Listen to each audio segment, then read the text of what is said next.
पौधे में ग्रोथ रुक चुकी है, पौधे में फ्लावरिंग बिल्कुल भी नहीं हो रही है और सालों से पौधा बेजान पड़ा हुआ है।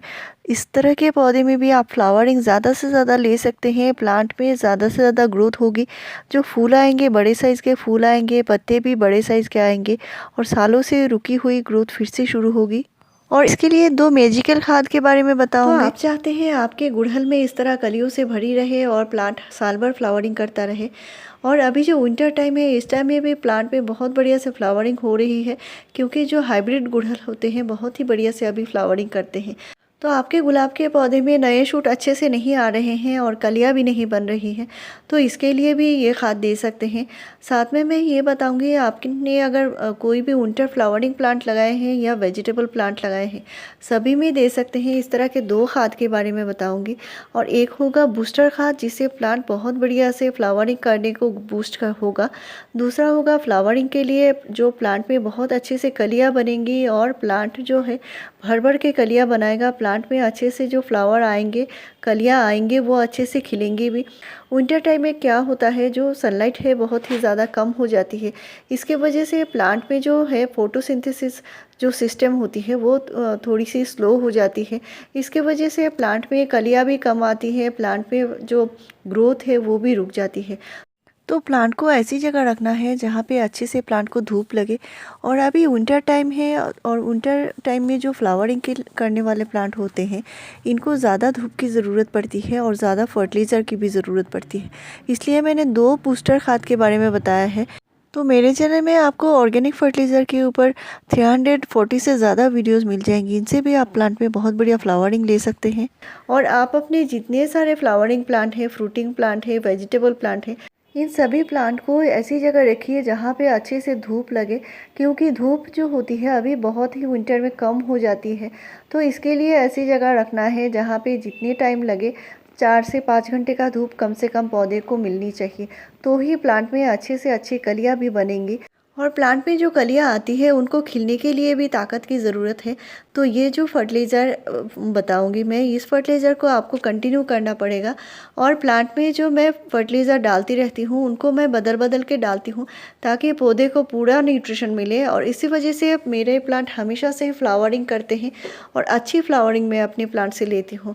तो यहाँ पे मैंने फर्टिलाइज़र बनाने के लिए पहला जो चीज़ है उसका इस्तेमाल मैंने कर लिया है। और इसको देना बहुत ज़रूरी है। विंटर टाइम है तो कम से कम 15 से 20 डेज़ के गैप में आपको इस चीज़ का इस्तेमाल करना होगा। ये होगा एप्सम सॉल्ट यानी मैग्नीशियम सल्फेट। एप्सम सॉल्ट सिर्फ 2 ग्राम लेना है और ये कोई खाने का नमक नहीं है या कोई सेंधा नमक नहीं है।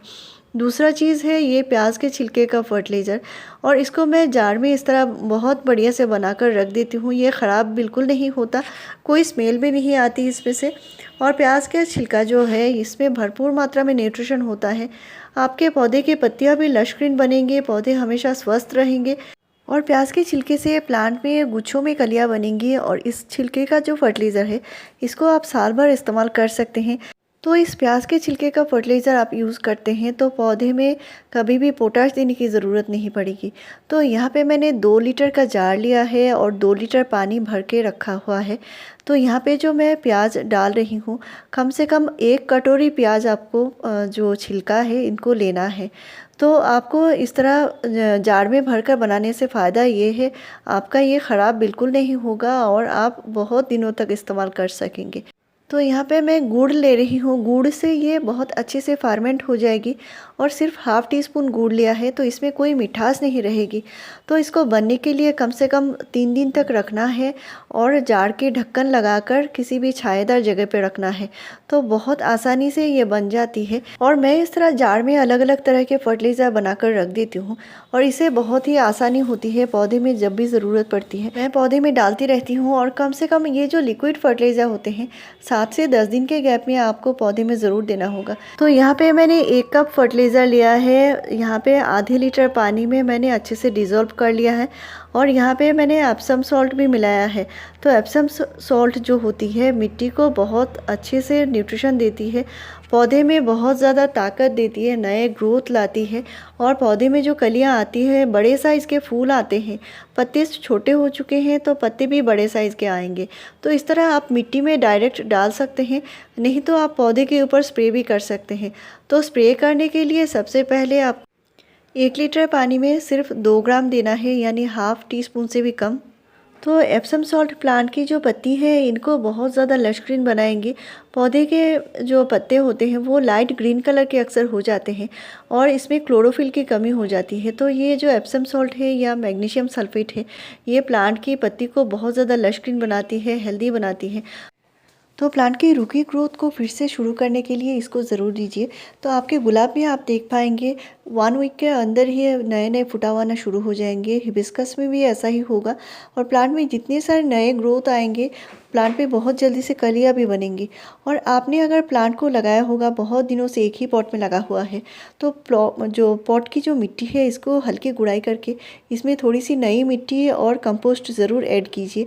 इसको देने से क्या होगा, प्लांट में जो न्यूट्रिशन की जो कमी है वो फिर से पूरी होनी शुरू हो जाएगी। और लिक्विड खाद जो खाद मैं शेयर करती हूँ आपसे, वो आपको ज़रूर मिट्टी में देने होंगे, वो 7 से 10 दिन के गैप में दीजिए। तो अभी मैं बूस्टर खाद के बारे में बताऊंगी। जो प्लांट में, किसी भी प्लांट में अगर कलियाँ बिल्कुल नहीं है, प्लांट हेल्दी नहीं है, प्लांट के पत्ते जैसे शाइनी नहीं है, प्लांट में कीड़े मकोड़े फंगस लगे हैं, मिट्टी में चींटियाँ हैं, तो इनके लिए ये खाद है।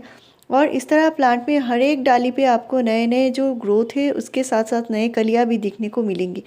तो इसके लिए इस खाद को आप बहुत आसानी से घर में बना सकते हैं। तो ये है एलम यानी फिटकिरी, और इसका इस्तेमाल आप पौधे में कर सकते हैं, लेकिन महीने में एक ही बार करना है, इससे ज़्यादा नहीं करना है। इससे मिट्टी की जो पीएच बैलेंस है वो सही रहेगी। मिट्टी जितना ज़्यादा उपजाऊ बना रहेगा, पौधा उतना ही ज़्यादा ग्रोथ भी करेगा और फ्लावरिंग भी करेगा। तो ये मिट्टी को एसिडिक बनाए रखती है। अगर आपकी मिट्टी अल्कलाइन हो चुकी है, इससे भी प्लांट में ग्रोथ रुक जाएगी, फ्लावरिंग नहीं होगी। तो इसके लिए आप इस फिटकरी का इस्तेमाल कर सकते हैं। तो बहुत ज़्यादा एक साथ नहीं करना है। यहाँ पे मैंने 1 चुटकी लिया है फिटकरी का, जो छोटा सा टुकड़ा लिया है, यानी 1 पिंच ही लिया है मैंने, और इसको पानी के साथ अच्छे से घोल लेना है। तो ये जो फिटकरी है ये प्लांट में जो देना है, दिन के टाइम देना है, अभी विंटर है तो, लेकिन अगर गर्मी का टाइम है तो आपको शाम के टाइम देना होगा। और इसको आप किसी भी खाद के साथ मिलाकर भी दे सकते हैं या ऐसे भी दे सकते हैं। तो इसको घोलने के लिए थोड़ा सा टाइम लगेगा, 5 या 10 मिनट टाइम लग जाएगा इसको घोलने के लिए। इसके बाद इसको अच्छे से डाइल्यूट करना होगा। तो फिटकरी मिट्टी की पीएच बैलेंस करती है। प्लांट की मिट्टी में जितने सारे कीड़े मकोड़े फंगस लगे हैं, इनको भी ये दूर भगाएगी। पौधा हेल्दी नहीं है। कभी कभी क्या होता है, मिट्टी में चींटियाँ या कीड़े मकोड़ों की वजह से भी प्लांट की जो रूट है वो हेल्दी ग्रोथ नहीं कर पाती। तो यहाँ पे मैंने 1 चुटकी फिटकरी को पूरे यहाँ पे ½ लीटर पानी है और ½ लीटर पानी में डाइल्यूट कर लिया है, घोल लिया है। इसके बाद ही इसको मिट्टी में देना होगा। तो एक साथ बहुत ज़्यादा मिट्टी में नहीं देना है। आपका पौधा अगर बहुत सा छोटा सा है, कमज़ोर है, बहुत नया नया पौधा लाए हैं, तो उसमें इस चीज़ का इस्तेमाल मत कीजिए। प्लांट जैसे थोड़ा सा ग्रोथ कर चुका है, हेल्दी है, तो उस प्लांट में दीजिए। प्लांट में कोई भी हानि नहीं होगी। इसको प्लांट के ऊपर स्प्रे नहीं करना है, सिर्फ मिट्टी में ही डालना होगा, लेकिन महीने में सिर्फ एक ही बार डालें। ऐसे ही बढ़िया